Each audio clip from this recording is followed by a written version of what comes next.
Hi, everyone. I'm Shane DuBow with the Levy Senior Center Foundation. We are happy to welcome our remote audience to today's Levy lecture, Myths of Grammar with Sophie Lucido Johnson. Sophie is the author of 3 books, including Kin, The Future of Family, which comes out this November, just in time for the holidays.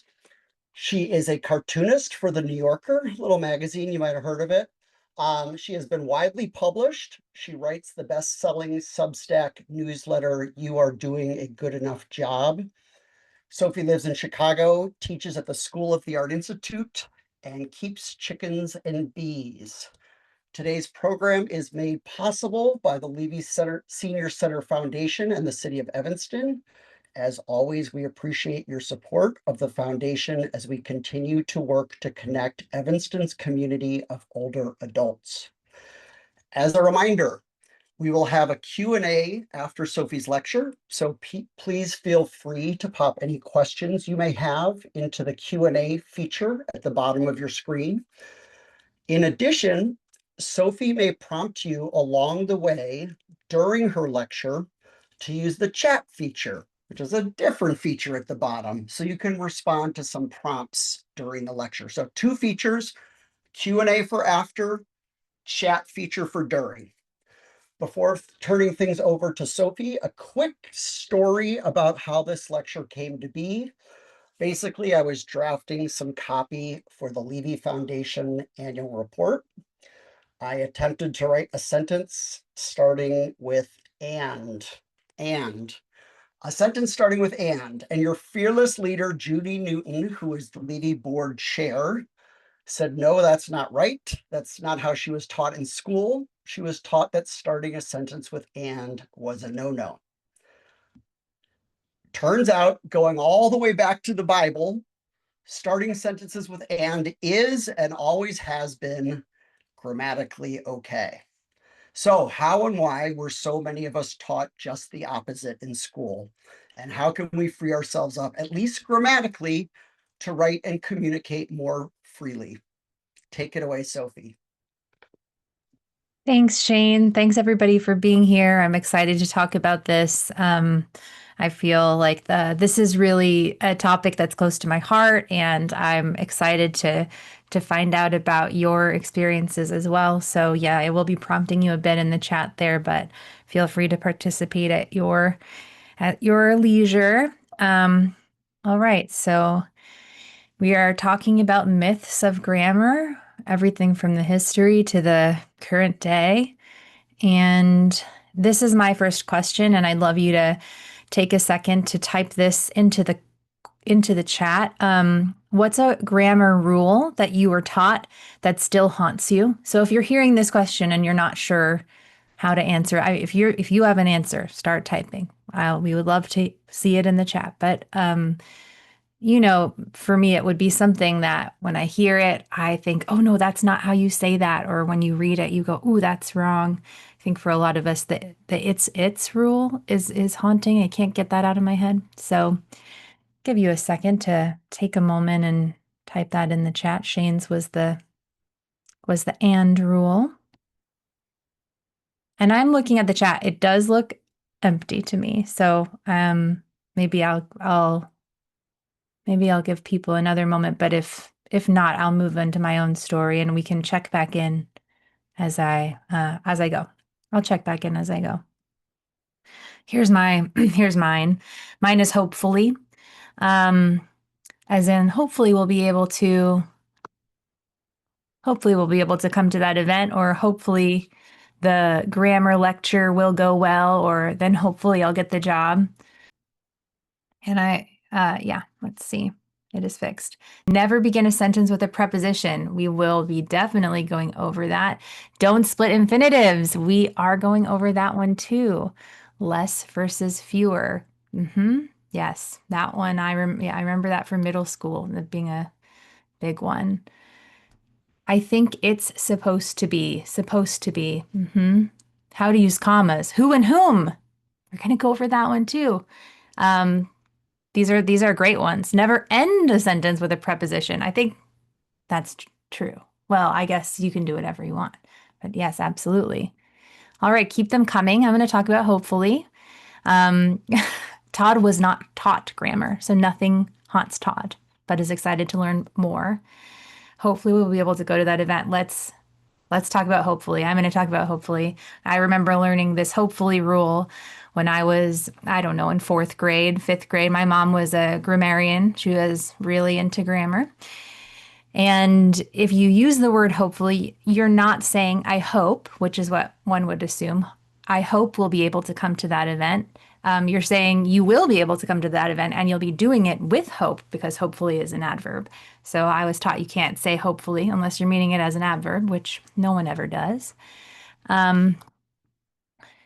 So then in 2012, the AP style guide, the style book, which is, the holy grail of style for journalists and beyond, changed the rule and said that now you can use hopefully in this colloquial way. And I was so excited to tell my mom that now, Mom, you can use hopefully in this other way. And she didn't care. She said it's wrong. You can't just change the rules about grammar. You can't just decide in 2012 that the rules are not what they have always been. So it made me wonder, what is a grammar rule? Where do they come from? What are they? What's the story? And I started to dive into that. I mean, when can you change? Obviously, rules have changed over time. So what makes a change acceptable? So we want to talk about the two different types of grammar belief systems. One of them is prescriptive grammar, which that's my mom. She's a prescriptivist. Prescriptivists are people who believe that rules of language should be preserved at any cost. And look, I've ended that with a comma. I didn't mean that to do that. That was bad grammar. But I think we're going to free ourselves of that constraint. Descriptivists are people who believe that word use should reflect how people actually talk. And so it will be changing over time. So I'm not sure where you fall in, but maybe somewhere in between if you're more prescriptivist or descriptivist, but the world is divided. The people did come after the AP for changing hopefully to hopefully. And we're going to go into a little bit of how these rules came to be. So this lecture is going to propose that the descriptivists have the upper hand because grammar has been changing since language was invented and it's never been the same. So the rules that you were taught in school, those were new rules. I mean, English as a language is a newer language, and American English especially is a newer language. So it's changing. Grammar is changing. I have this quote from the linguist John McWhorter from the New York Times. He works at Columbia and he writes a lot of editorials about language, all of which are really interesting. But he writes, "This is why linguists just describe rather than judge. At any given time, no one can know which parts of the language will end up drifting into fascinating new directions. Every language and every dialect of every language is vibrating with potential." I think that's so beautiful, and I want to get into that a bit. And I am seeing in the chat a couple more, so I'll pause here to just I and me usage. That one really plagues me too. Is it I couldn't care less or I could care less? It's both. Use of ain't. We should never repeat the same noun or verb in a sentence. Yeah, Phyllis, I hear you. And I before E except after C, or sounded like A in neighbor and way. I think that is spelling related, but spelling and grammar are related. And if at the end we have time to discuss American spelling, I'd love to do that as well. But we'll move forward here. So all of these grammar rules that we have learned, that those of us in this room have learned, have a Latin influence. I mean, we don't, it's a language nobody speaks any longer, but Latin is at the root of so many of these rules. So let's talk a little bit about that. Someone mentioned in the chat that you shouldn't split an infinitive. So, yeah, I if you've heard that and you have a thought about what that means, if you're like, oh, I know what in splitting an infinitive means, feel free to give an example in the chat. But I do feel like a little bit like I'm quizzing you, and no need to feel stressed. I think this is sort of a stressful example. What is the splitting of an infinitive? We're going to talk about it. Um, so, an infinitive is the basic form of a verb without an inflection binding it to a particular subject or tense.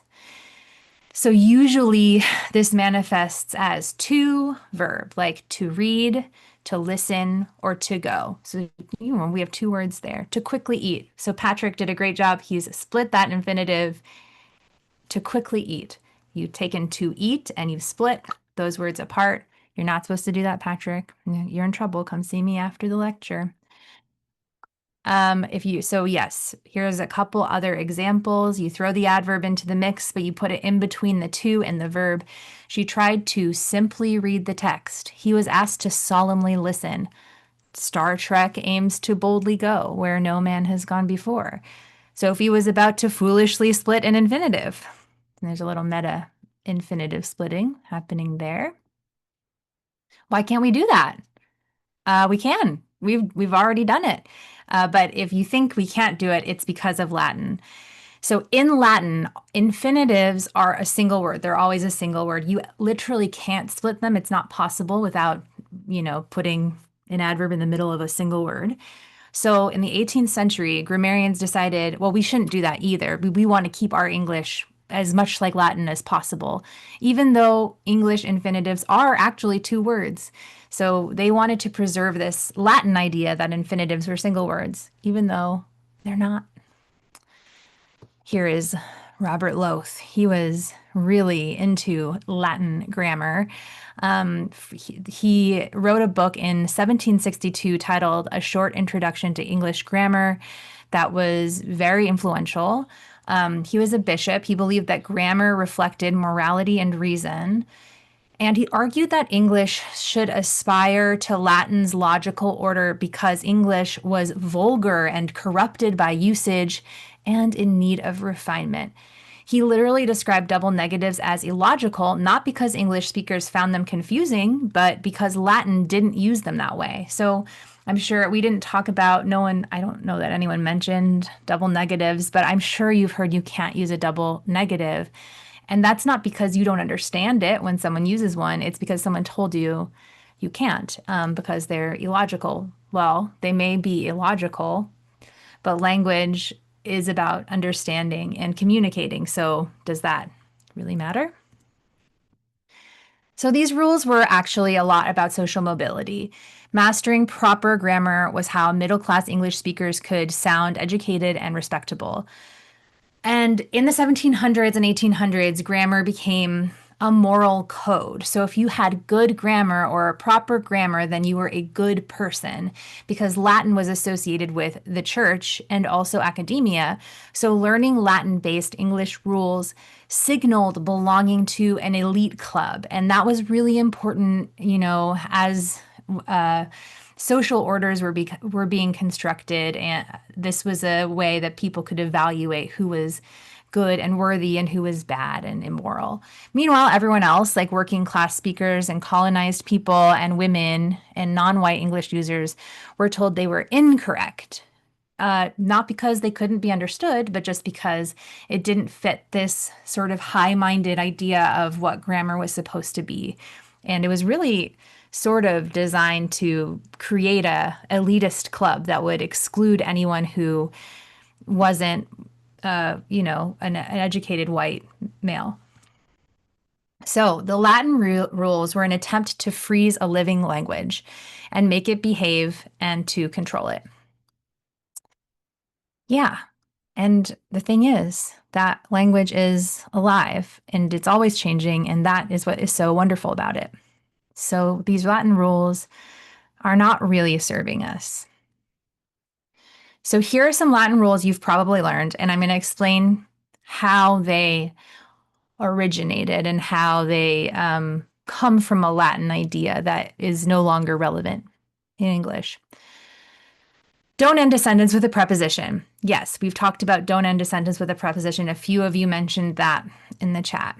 So in Latin, prepositions have to precede their objects. That's what preposition means. It means like it's in the preposition of the object.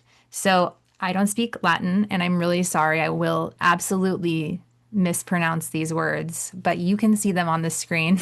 And so if you want to take a look at them, you can. Quo vadis, to where are you going? You can't say vadis quo because the way that Latin is designed or composed, the preposition always must precede the object.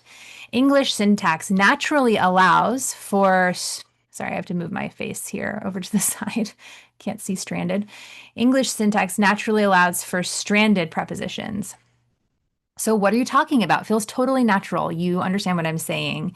But if you heard me say, about what are you talking? It's a little pompous and bizarre. It's not natural. Is it technically correct according to Latin English? Yes. But that rule only exists because in the 18th century, grammarians wanted English to look like Latin on paper, and that's it. And this is one that's really caught in my head as well. I find myself as a writer often I'll end the sentence with a preposition and go back and say, "Oh, I think that's wrong," and I'll fix it. And then when I read it out loud, it doesn't sound conversational. It doesn't have my voice. So these get caught. Use whom. Yeah, the whom, the whom rule.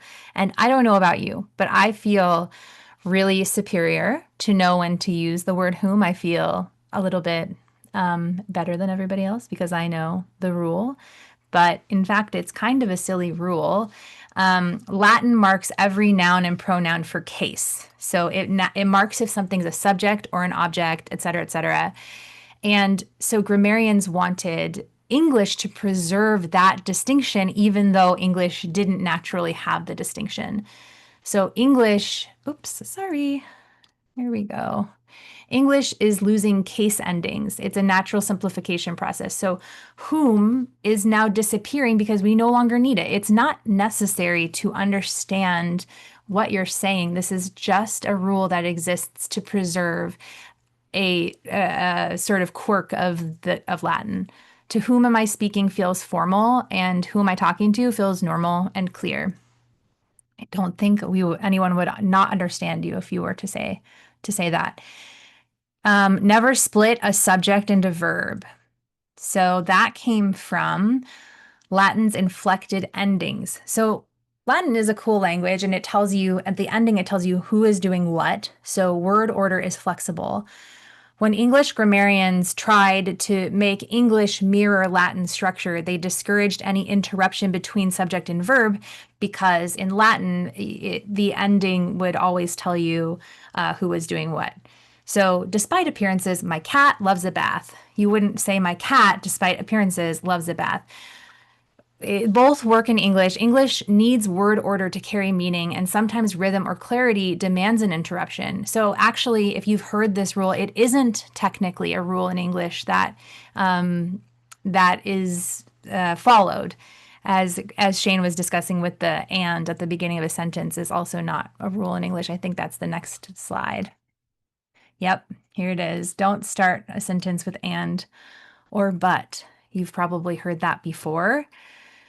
So that came from, again, Latin grammarians discouraged beginning sentences with conjunctions because Latin clauses were often long and complex and already contained internal connectors. So if you think about that, translating that rule to English, it doesn't even make sense because English is a different type of language.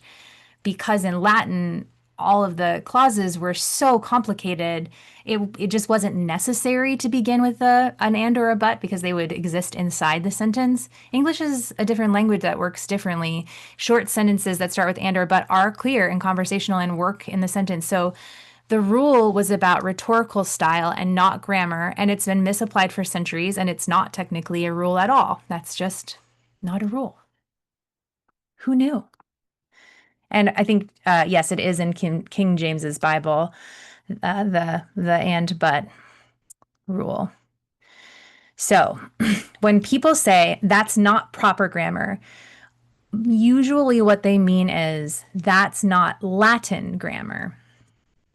But English was never Latin. It's actually Germanic in its roots, and it's wildly flexible, and it's proudly democratic. One of the things, and especially about American English, that is so wonderful is that it has prided itself on being flexible and changeable. And in fact, when, when Americans started to colonize the United States from England, they wanted to have a version of English that was even more accessible to people. A little fun fact over to the side here is that when Webster composed his first dictionary, the American English Dictionary, that's when we lost the U's and the other sort of extra letters that are in British English that are not in American English. He proposed that we spell women Wimmin because it's phonetic. So I'm glad that one didn't catch on, but a lot of it did.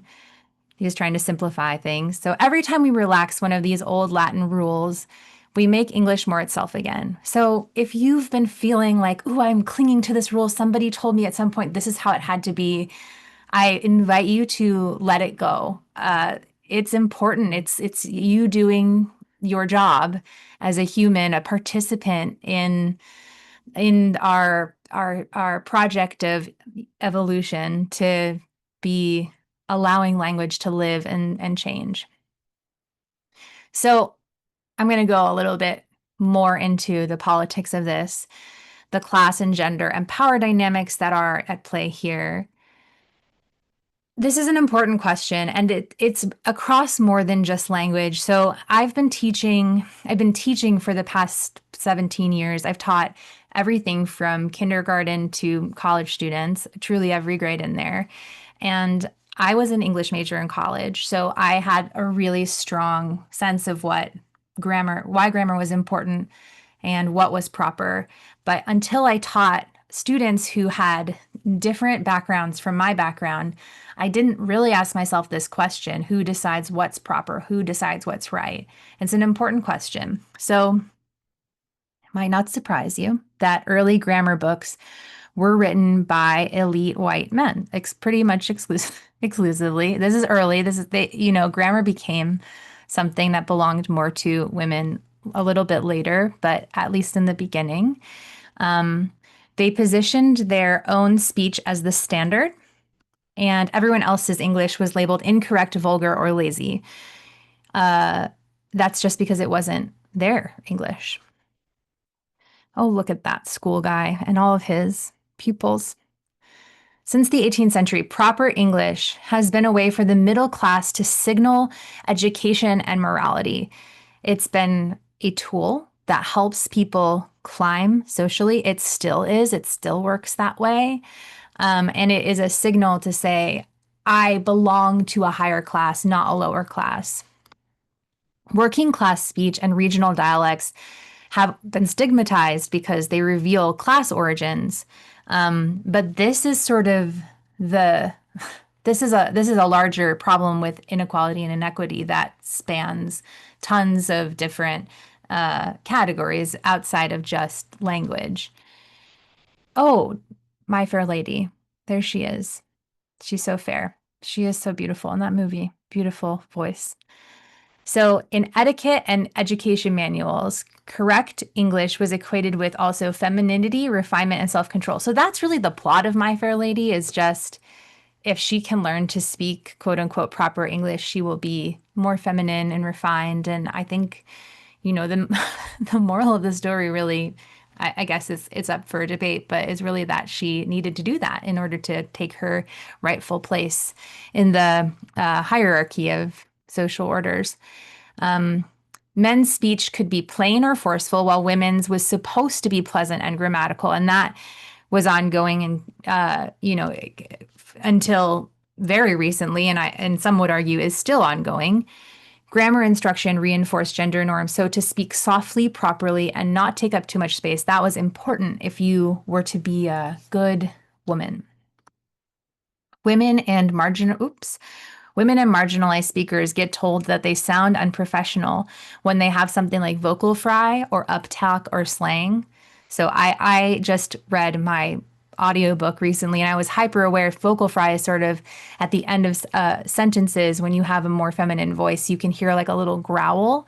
And it's just biological, but it's thought of as unprofessional, very difficult to fix if that's the voice you have. Uptalk is when you kind of talk like this, and it's often done by women. And we can discuss slang a little bit more later, but this is linguistic policing, which is rooted in this same history. So it's still keeping people separated and assuming some people are better than other people, which is provable because of language. So whose English counts? There's no such thing as ungrammatical English. So I'll say that again. There is no such thing as ungrammatical English. There is only English that someone decided not to respect. By which I mean all English has grammatical structure. And we'll talk a little bit about that. So here are some types of English that you have maybe heard were wrong or problematic, but they do have their own systematic grammar. So they're not ungrammatical. They just are, someone said to disrespect these styles. African American Vernacular English, which is shortened to AAVE.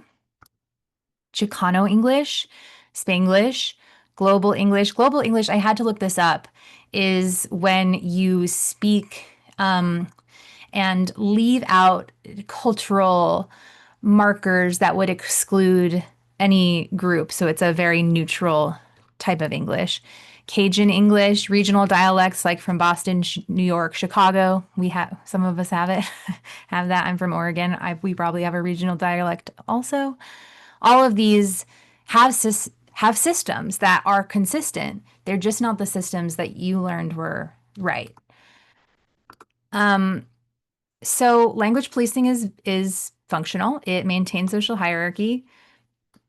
Correctness often functions as tone policing, class policing, and racial policing, but reclaiming grammar as a tool for clarity and expression dismantles that control. And so I think it's important for us to all reclaim grammar as we use this to communicate with each other, not to be right or wrong, but to understand and communicate better. So let's just talk a little bit about how grammar is living and evolving. I want to talk about Shakespeare. Shakespeare, you might know a ton about him. You might not know that much, probably you're somewhere in the middle. He didn't play by the rules. Oh, he didn't play the rules. He didn't play by the rules. I'm sorry that I've omitted a word there. He wrote new rules. There weren't these English rules that we've been discussing, these sorts of Latin rules. They didn't even exist when he was writing his plays. So the rules that did exist, he didn't care that much about them, and he explicitly went about writing his own grammar and usage and spelling rules. So, right, this is the 1500s to the 1600s. At this time, English itself was unstable. If you've ever taken, Old English or Middle English class, you'll know that. Spelling and syntax and punctuation and word meanings were always in flux. And, that was confusing. There's a reason why we've standardized some of these things, and we will speak to why grammar is useful at the end of this lecture. But at this time, everything was kind of chaotic, and I don't know, it sounds sort of fun to me.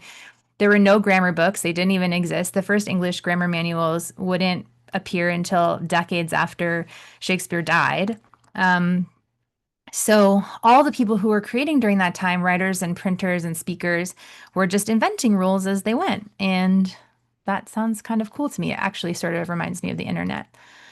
So I don't know if you've ever seen this picture before. These are all ways that Shakespeare signed his name. It's pronounced Shakespeare with an X in the middle, and the first letter is a W, but it sort of has it has evolved. You can see at that bottom right, starting to evolve to the S. He never wrote his name the way we spell it now, which is very interesting, but every time he signed it differently. So he didn't even feel that it was important to be consistent with his own name. You can see the William Shakespeare. So we have one, two, three, four, five different signatures there. You can kind of see how it says it, but it is evolving over time and always changing. I think that's interesting. He was all about inventing words. I'm sure you have heard this. I'm sure you know that Shakespeare invented a lot of words and terms like star-crossed lovers, etc. I am shocked by the sheer amount. They did not all fit on a slide, the number of words he invented. I just picked some that I didn't know. You might already know these, but I wasn't aware. Addiction, alligator? What did they call it before? Rant, swagger, tranquil, dishearten, jaded, outbreak. We needed that one recently. Uncomfortable, eyeball, eyeball. We need that for Halloween. Dwindle, lonely. Imagine how would they study loneliness if we didn't have a word for it. Majestic, and then there's just so many more. If you haven't looked up this list, I really encourage you to go take a look. He just made this up. Incredible. There he is. He did end sentences with prepositions, so that's not a Shakespearean rule. He often used fragments and he ignored tense agreements and other types of agreement rules, and he just tried to write how people spoke. So, yeah, these are qualities that some of the great writers today are also employing, are just thinking about how do we actually speak in life and how can I translate that onto the page in a way that will communicate what's happening in the world. So here's David Crystal. He's a linguist, and he said the only languages that don't change are dead ones. And that is true. So I'm going to talk a little bit about the internet and internet English. I think this is sort of fun. I think it's changing so quickly. It can sort of be a little puzzle to try to figure out who is saying what and why. But the internet has allowed for English to rapidly evolve. So my take is that the internet didn't kill English, it revived it. I'm loving the internet English. I mean, I now teach, 19-year-olds, and as a person who's older than 19, I don't think I'm supposed to be using the same English that they're using, but I do find it really interesting to hear what's happening. So this is a silly text message where the mom, I don't know, I was really spent a lot of time, too much time, looking at screenshots of people chatting with their parents. This mom didn't know how to turn off caps. So she says, "Where did we go last week that had the really good salad dressing? Your dad wants to know." And her kid said, "Mom, why are you yelling?" And she says, "I'm not. I'm just typing what I wanted. I wanted to go to that place, but I can't remember the name." So, you're using caps locks a lot to indicate that you're yelling. Online punctuation isn't about correctness, it's about feeling. So there's like often a lot of extra letters or caps, like emojis, like tons of punctuation marks mean different things. These are rules that are socially learned within internet culture.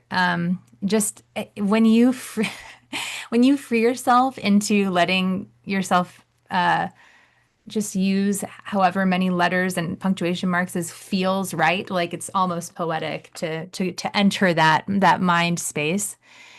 This is another one. So the text message says, "Why do young people think texts that end with periods are aggressive?" I thought that was just the correct way to end a sentence.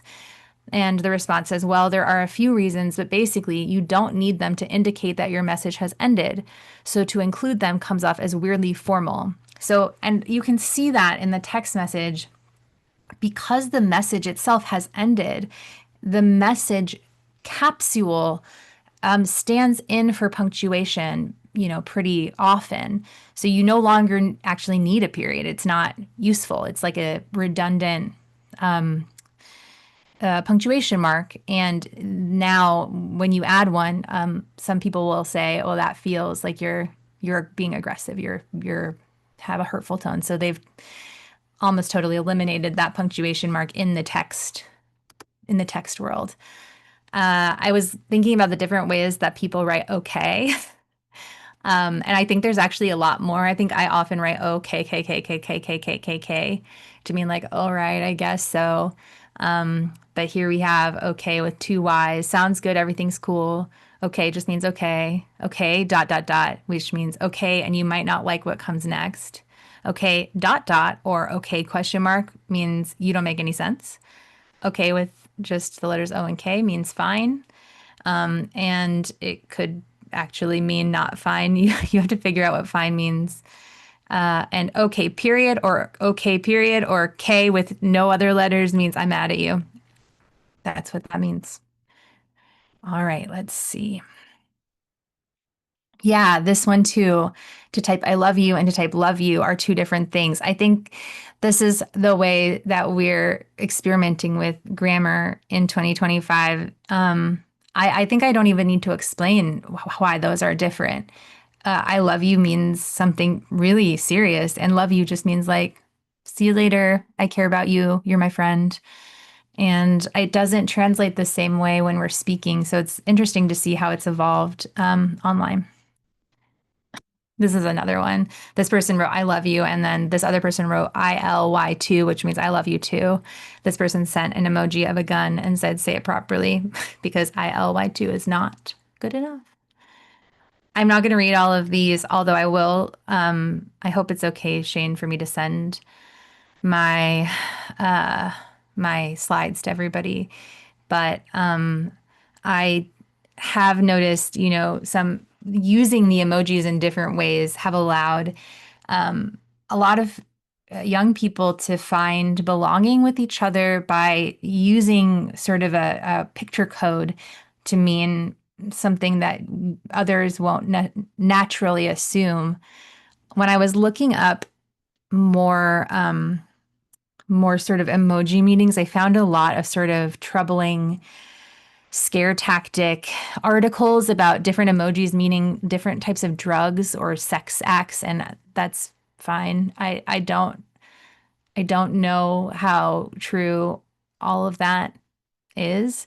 I do know that, for example, when someone sends me a skull and crossbones, it means that I was very funny. It means I'm dead from laughing too hard, and that's interesting. I like the way that we're thinking about how pictures can communicate sort of a whole emotional reality. Um, yeah, I'm trying to. I have also received this little octopus, which means like I want to give you a hug, and the upside down happy face meaning you're being sarcastic. I've also seen it mean like, yeah, of course this is happening. Everything in my life sucks right now. This is really bad.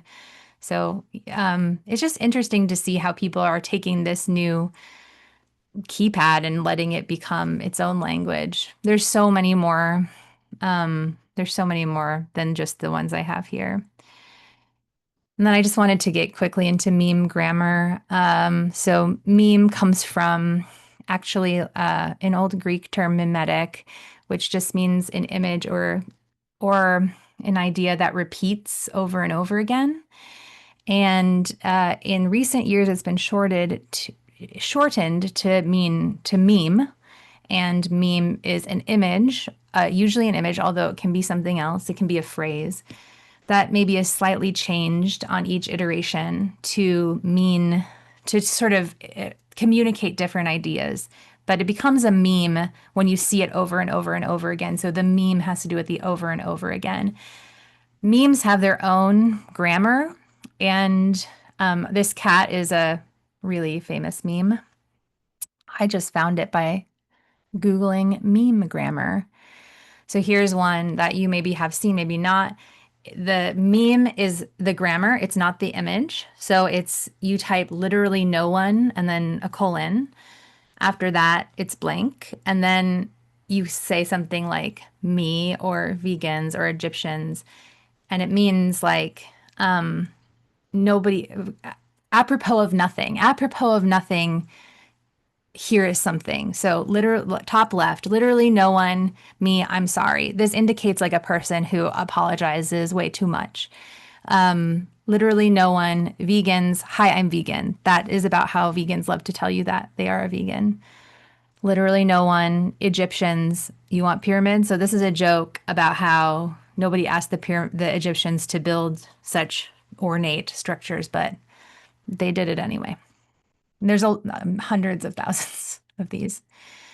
This is a Bernie Sanders one that you maybe saw. Oh, it's not the literally no one meme. This is called the I'm once again asking meme. The top left is the original image, and it changed to this person bottom left. Once again, I'm asking for a password reset.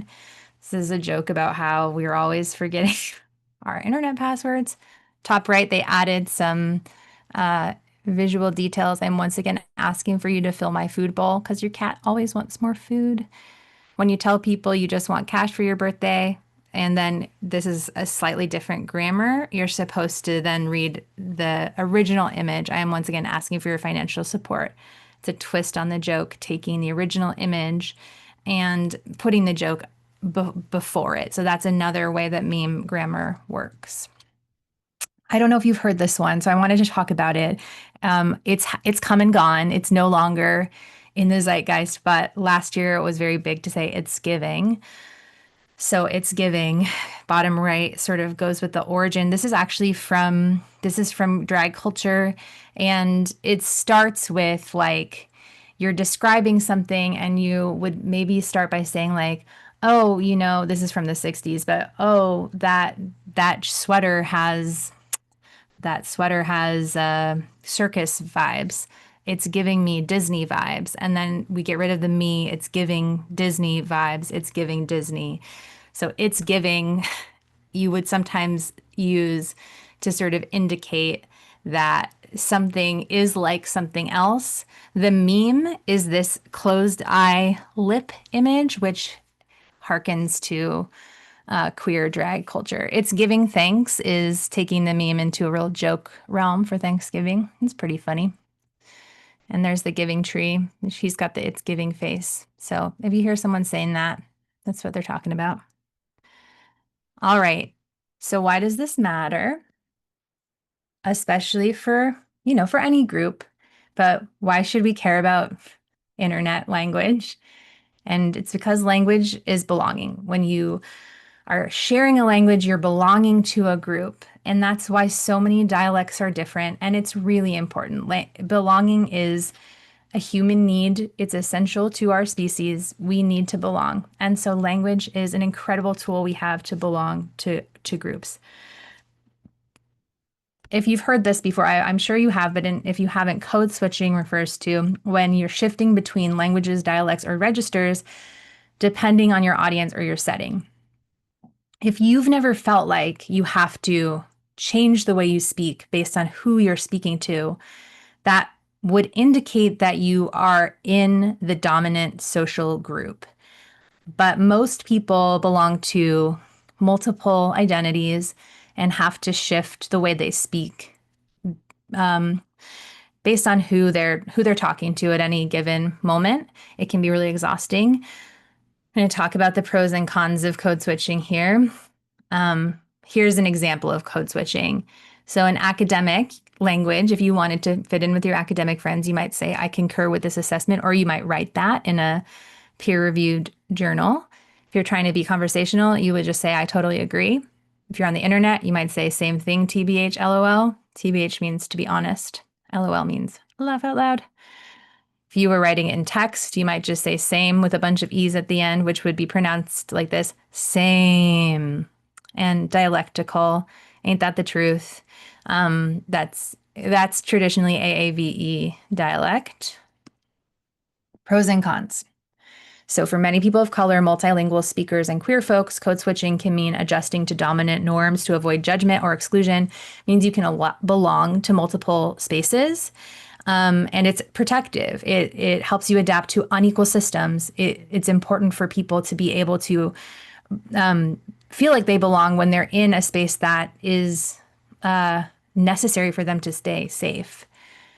So the cons are it's exhausting. And when grammar norms are tied to power, which they are, code switching can feel like shrinking your voice or your truth. Like if you have to change the way you speak to be in a different space, it can feel like you have to turn off who you are or when you feel most at ease in order to fit in with the dominant culture. And it's just not fair. So, that question from before, who gets to sound like themselves everywhere? That's an important question to think about. And we know that that is not true for many, many people, probably not true for many of us. And that is sort of some of the difficulty with code switching. Grammar, culture, and identity. So this is just we're coming to the end of the lecture, folks, but this is an important, I want to hammer home some of these thoughts I've been hitting on the whole time. So why would grammar matter? We're talking about practical application. There are different times when strictness with grammar is important. It actually is quite important. And there are times when flexibility works really well. I'm going to have you do this in the chat. I'll give you a couple of moments here. So can you list some times that you think strictness around grammar and usage is important? I'll give you a second to type that, and I'm going to have a sip of water.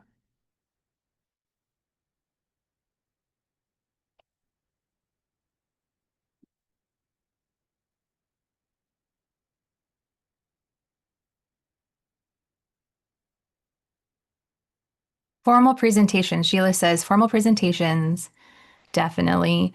James says job interviews and application. I'm seeing at work, interviews, negotiations to be understood, legal documents, absolutely legal documents, higher education and business, school papers. So I'm a professor, and I don't count off for grammar, but there are people who do. It's important to know the guidelines. As a sign of respect in emotional situations. My grandmother was an English teacher who demanded proper grammar for me as a 5-year-old. Jan, that sounds really hard. You were just 5. Intergenerational talk when you're wanting to speak with people who are in different generations. So there are a couple times when it's really important to have strict grammar. And here are some of the reasons why. And this has been said in the chat. People said to be understood, clarity, just to be clear about the thing that you're trying to communicate, and to be precise so you're not all over the place. If you have something important you need to say, it helps to be precise about it. This one for me is the main one, is this shared standards. It creates actually an egalitarian neutral ground that I think is democratic and important. So some examples: legal writing, that was discussed in the chat. Academic writing was said several times, and journalism. And all of these need standards for the same reason. Technical writing and professional settings. All of these need standards for the same reason. So I also have been working in journalism for most of my adult life, and I'm obsessed with the AP style guide. I love the AP style guide. A lot of it is about making decisions about what are we going to decide is objective grammar or ground zero. Because if journalism is about objectivity, we need some common ground.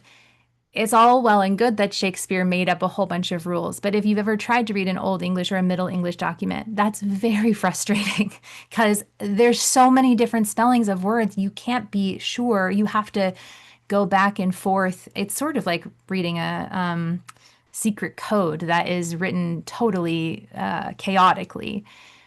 So also, there are many instances of this. This is just one that I found. In technical and legal documents, a comma can cost a company up to $1 million. This one actually, in a contract dispute, cost this Canadian company more than $2 million. Just sometimes workers will interpret a contract to mean one thing, and the company will actually mean a different thing. And the placement of that comma will be the difference between those two things and can actually cost quite a lot of money. Okay, so in journalism, an agreed upon style sheet creates a ground zero for objectivity.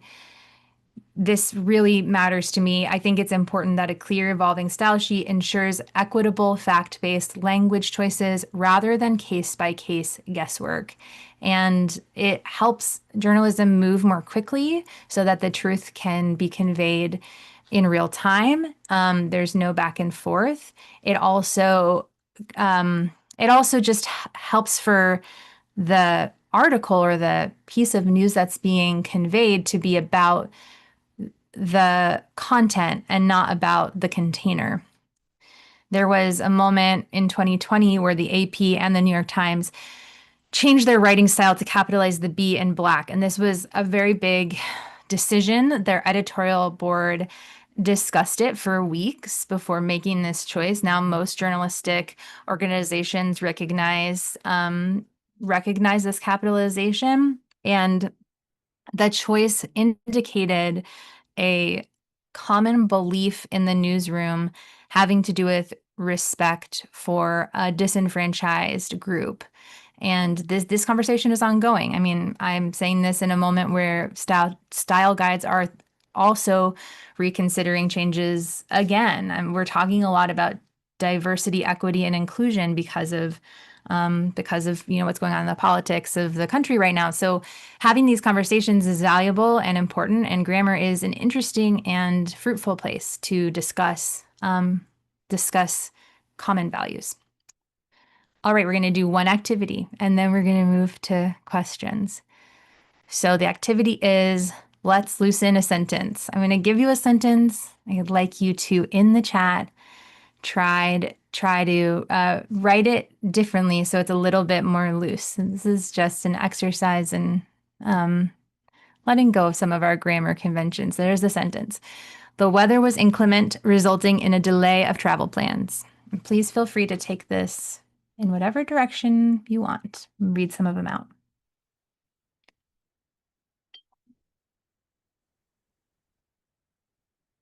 All right, so we have Jan says, bad weather made getting there hard. Weather sucks, plane delayed. Excellent, love that. Bad weather delayed the flight. Bad weather, we're going to be late. And Jan liked Cheryl's, so nice job, Cheryl. Plans changed, bad weather. The bad weather delayed travel plans. It was cold and rainy, so we had to forgo our trip. That sounds like me. Flight delayed, weather. I'm seeing some nice, brusque, text appropriate answers here. I invite you to take a look at other sentences that might be fun to play with and thinking about your own dialect and the different ways that you speak to people. And that is, I've spent a lot of time here talking. I appreciate you sitting through this. I have a couple of questions here in the Q&A. I'm going to let Shane read them to me and we'll go through them. But I did want to, oh yeah, okay, wait, I had a reflection. I'm going to ask you this one too.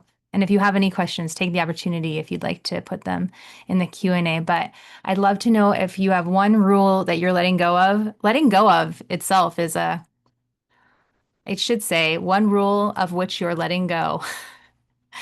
So I'd love to know if you have a rule you're letting go of. As you move forward in your life. Jan's going to use semicolons, or maybe you aren't. Jan, are you going to use them or not? It says don't use them, but that might be the rule. That's a rule. Semicolons are great. You will use them. Good, Jan. Love that for you. I love semicolons. What would I do without them? They're very useful.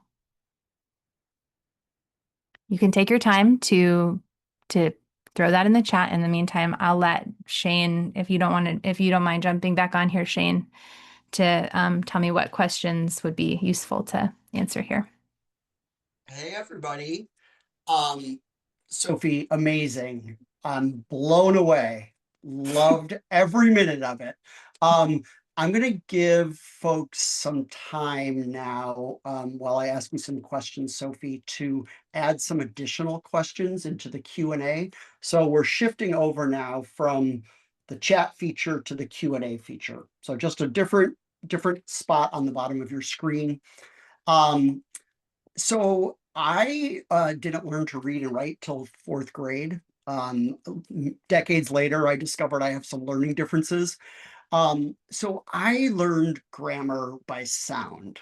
I still to this day couldn't tell you basically almost zero grammar rules. I know a sentence has a subject and a verb, but don't have me try to explain what a semicolon is. And in fact, I'm anti semicolon just because I really don't understand them. And I'm just like, just have the courage to put a period. Um, uh, so I guess I wanted to ask you first about kind of your earliest relationship to language and um, when the kind of formalities of grammar started to filter in, and if your understanding of it now, all these years later, is more kind of rules based and or is it more intuitive, like mine is by sound. Um, how has that process been from you from as far back as you can remember? Wow, what a nice, sweet personal question. I appreciate that. Like that's a nice little softball. My parents are both professors, and my dad in political science, my mom English. And so when I was quite young, I have a bunch of other sort of silly ones. Like if you're talking about two children, you should never say one is the oldest. You should only speak of the older child. Like that's a rule that I mean, you would know, Shane, what I was saying if I was talking about, my older sister of if we're of two, or my oldest sister.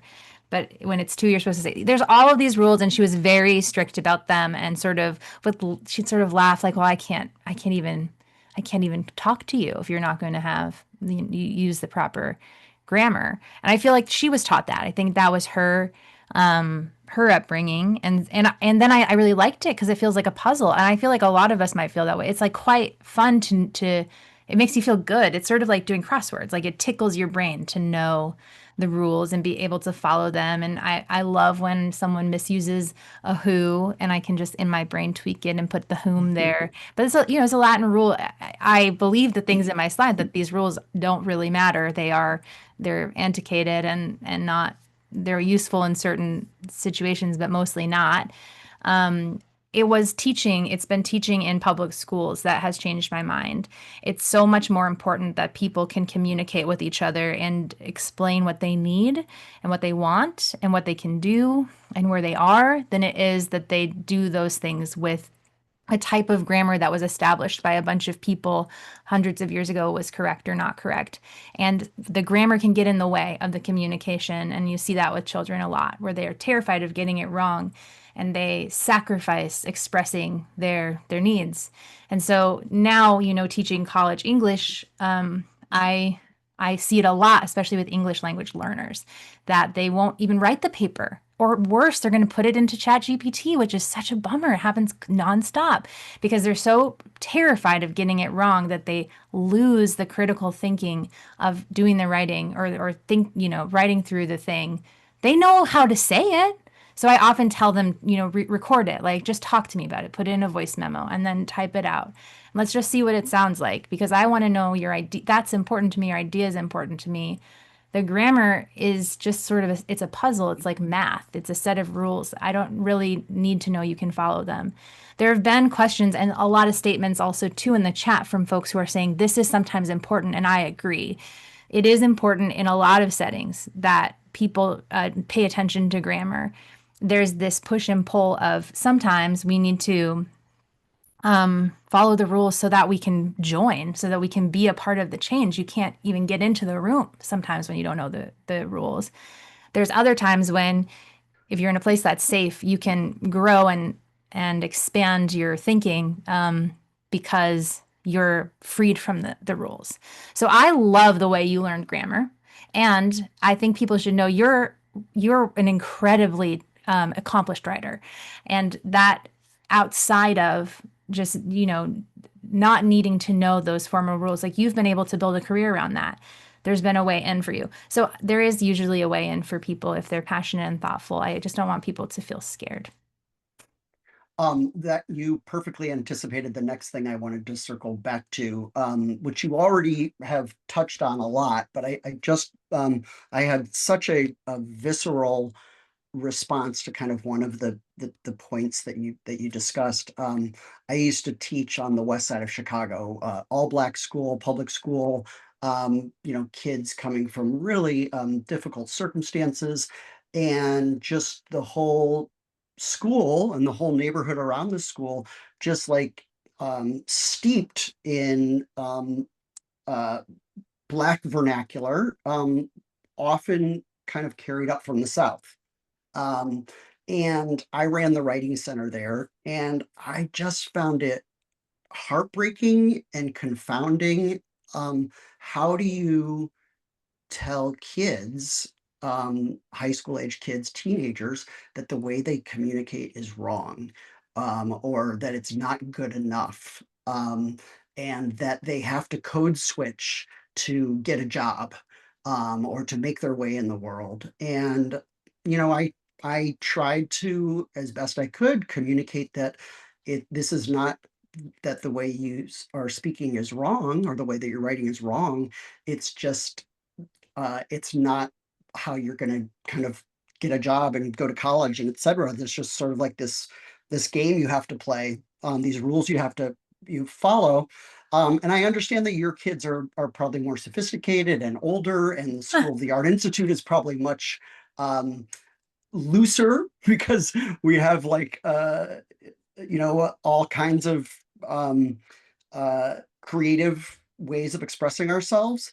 Um, but like, what would you say to those kids, or what can teachers say to those kids at that grade level who are coming from whatever whatever vernacular they normally use?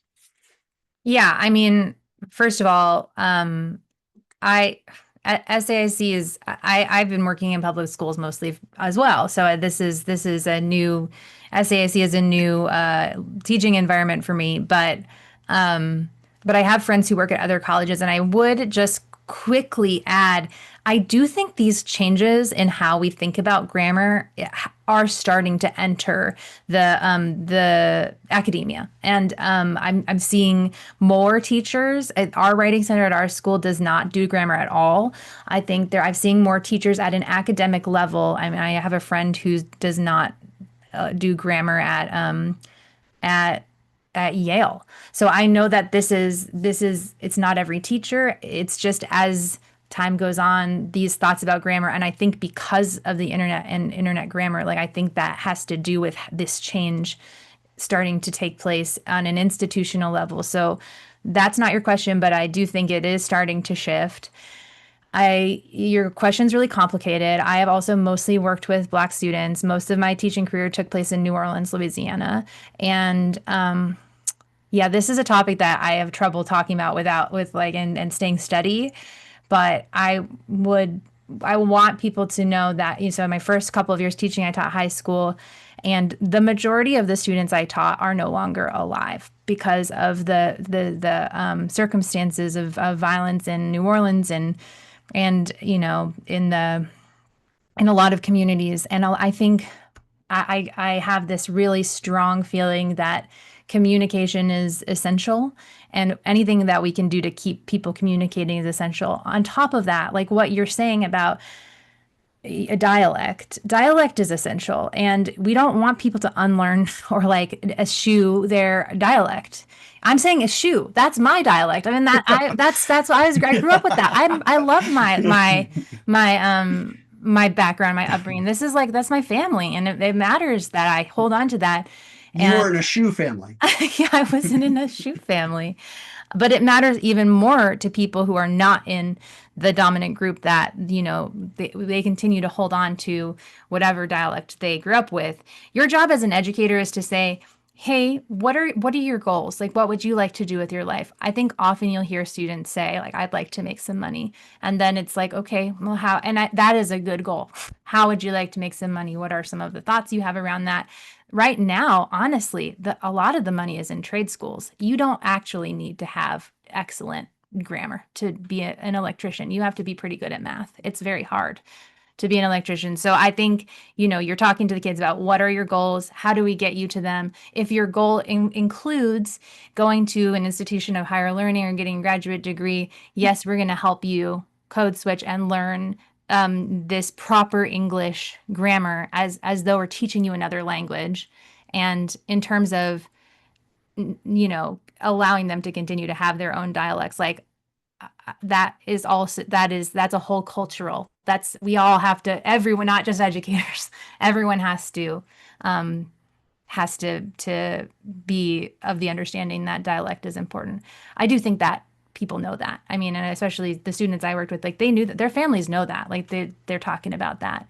And it's not me who's telling them they have to code switch, it's their parents most of the time. Like that's what the reality is of coming up in a family that's does not have the same privileges as I did. So, it's all over the place, Shane, my answer, because I do get quite emotional about the kids, It's and understandable. it shouldn't be like that. It shouldn't be like that. It's really too bad. Excellent, Um, wonderful kids.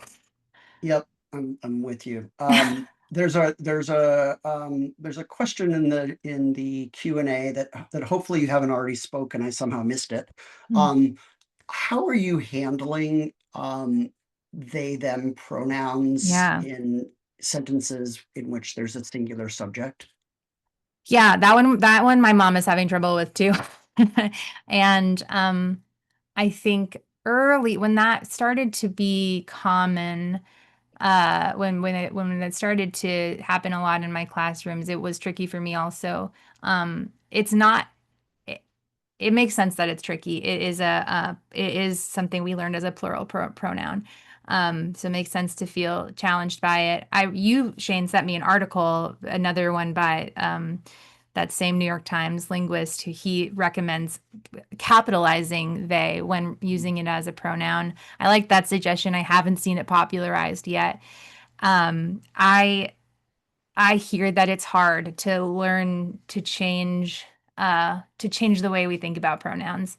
And also it's possible. The brains are elastic until we die, and it's possible to learn that the culture is going that way. So at this point, I'm defaulting to they with students and young people, and finding that to be mostly appreciated. So it's a both and. It totally makes sense to have trouble with it. I also feel so grateful that in my lifetime, people who feel challenged by the gender binary, or people who don't see themselves represented in a she or a he pronoun, have found something that is culturally acceptable or culturally understood that works for them. I think it is okay to ask, like, oh, I had trouble understanding that. Could you rephrase? There are times when it is tricky, because are you talking about the person or the group that the person is affiliated with? That it does get tricky, and you can ask for clarification there. It's not perfect. I'm really hoping as language evolves, we find some ways to make it more clear, but culturally we're going there. I think that's here to stay. So I would say for me, what I did when I was having trouble with it was I read some fiction that I liked, and then I'd with he, she pronouns, and would reread the fiction out loud, just replacing it with they pronouns to get comfortable with how it sounded. And now I feel so comfortable with it. I can't even remember what it felt like to be uncomfortable. So we can change around that. That's something we can change around. So for you, is a really kind of almost like going to the gym and exercising muscles process by which that's what grammar is that? Right? But That was good. No, that was right. I mean, I think that was Latin. Good job. but it but I it seemed a little overly formal. liked it. Appropriate for our By talk. which you kind of unlearned or retaught yourself about kind of how to get comfortable with this new way of using pronouns. Yeah, and I think that, okay, so then that's tricky because it meant something other when we learned it in grade school, and now we're using it more to indicate an individual. But it happens all the time. So as a journalist, AP style just changed percent. You used to write the word percent and now you do a percent sign. That's within the last 5 years. God, that made me mad. It took me so long to learn to write percent and now I have to put the little symbol. But because things are changing so often, I can say with like certitude that if certainty that if you choose to strengthen the muscle, it doesn't actually take that long. Like it's a choice. You say, okay, this is how it is now. It's changed and I'm gonna go with this. I'm gonna choose to go with the culture on this. And my mom is such a I love my mom and she taught me so much. She's such a good example of a person who just like has no interest in changing. And I totally understand that because it feels like, wait, I did all this work to learn these kind of counterintuitive rules and I'm good at them. And now you're taking them away and saying they're not important. I mean, I understand feeling like frustrated and why should I have to change? And that's the answer is because, you know, culturally we change and that's just being alive. I mean, tomorrow you will be a different person than you are today. We all know that and it's tricky, but it's life. So, yes, a muscle. Yes. I'm going to throw a little bit of a curveball at you here because I think people know, but just to reemphasize, Sophie is not just a writer, she's also a gifted illustrator and artist, a visual artist. Um, can you say anything about the kind of the visual grammar that you may um, think about, if not practice, um, eh, eh, versus the linguistic grammar, the written, the text-based grammar that you use? Sure. Yeah, thanks. That comes from when I started my teaching education, I was assigned to a special education classroom. So I started teaching special education. I didn't wasn't like what I asked to teach, but I'm really lucky that that's where I got placed because what I learned is that everybody learns really differently and we all have a lot of strengths that if they don't fit what we're taught are strengths, we think that they're weaknesses. So often with students when my daughter's autistic, so like often with her, she really has language development issues. She is on the other hand such a good artist that it feels I'm angry. Like she's gonna be better than me. She's 4. She's gonna be better than me in like 2 years. It's like slow down. So there are so many different ways to communicate. Just like you're saying, visual grammar is a great way of putting it. There's so many ways to communicate. We've gone towards language that's not accessible to everybody. We've had people talking in the comments too about different people who come to speak English as a second or third or fourth language. Images can feel universal. That's why I'm so jazzed about the emoji alphabet. It's a new language. It's a way that we can communicate that isn't words that feel different in different languages. So I wasn't an artist before I started teaching. I didn't draw. I started drawing for teaching. I wanted to be able to create resources that would be useful to students who don't have access to language the same way that I do. And it has been like really liberating too when I have ideas that I'm having trouble pinning into words, they come out really nicely in drawings. And then I would say this to the room, and I see people are filing out because we've gone on for a long time. So if you have to leave, that makes sense. Thank you for being here. I would say like I didn't think I could draw. And everyone can draw. And if you are a person who, you're anywhere between the ages of 40 and 110 and you can still move a pen, you can draw and your drawing will change if you start tomorrow. And Linda Berry is a great resource there, but anyone can draw and it's really been so liberating to use that as a language for me as well. There just happens to be a question in the Q&A that is sort of marrying these two things we've been talking about. Diagramming sentences. Any use for them? Yeah. It's a little bit visual, it's a little bit verbal. I used to have that first sentence in Swan's Way, that really long Proust sentence, like as a poster, diagrammed poster on my wall. I thought I was so cool for having that. Yeah, it's really fun. It's really, really fun. I mean, and that's how I feel about grammar in general, is that it's what a fun puzzle language is. It's just it's someone over time, we've constructed something that is so complicated and beautiful and imaginative and strange when you think about it, because other animals have ways they communicate that I'm sure are outside of the realm of our understanding. But the way the human animal communicates, the complexity of it just astounds me.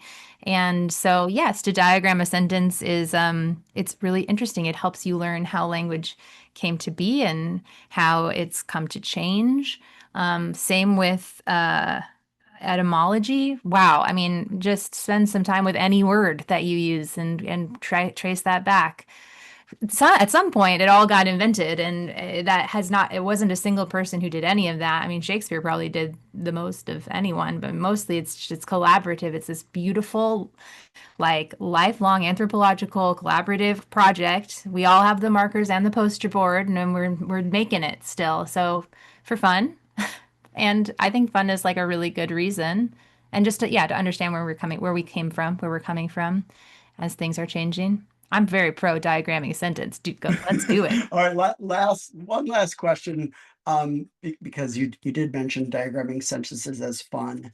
Where do people like you and perhaps me fall on the nerd geek scale that we enjoy this kind of thing? Okay, so I think the definition of a nerd is someone who likes anything like too much, like a little bit too much, like they're obsessed with the thing. I mean, not this That's is a very nerdy response. well, I've had to think about it because I feel like, oh, I'm attracted to nerds, but like what does that mean? And so it's either it's dinosaurs or it's Star Wars or it's, grammar. So I mean, if you're in love with it and you listen to a podcast about it or you read a book about it or you can't get enough of it, or if this slideshow for you was like, whoa, I loved that. I'm so interested in it. Yeah, you're like super nerdy, and that's cool. That's a superpower. There's other people like you. All right, folks. Thank you so much, Sophie, for giving us your time and doing such great work on that presentation. I hope I'm not lying when I say this, that I believe we can share your slide deck with people. I hope that's true. Um, I am going to read us out a little boilerplate here and then hope to see you all for the next one. Thank you again for joining us today. We hope you enjoyed today's program. You can check out our YouTube channel, Levy Senior Center Foundation, or give our website a visit for a link to this and past programs. A recording of this lecture will be made available to watch on your YouTube channel, on our YouTube channel, sometime this month. Please also consider supporting the Levy Senior Center Foundation with a donation today. Your generous donations help us to continue to create opportunities to serve older adults in our community by providing informative and entertaining programming, as well as making needed improvements to the Levy Senior Center. If you wish to donate today, you can go online to levyseniorfoundation.org or by scanning our QR code. Thank you again. We hope you have a wonderful rest of your day. Crushed Thanks, it. everybody. Bye all. Bye.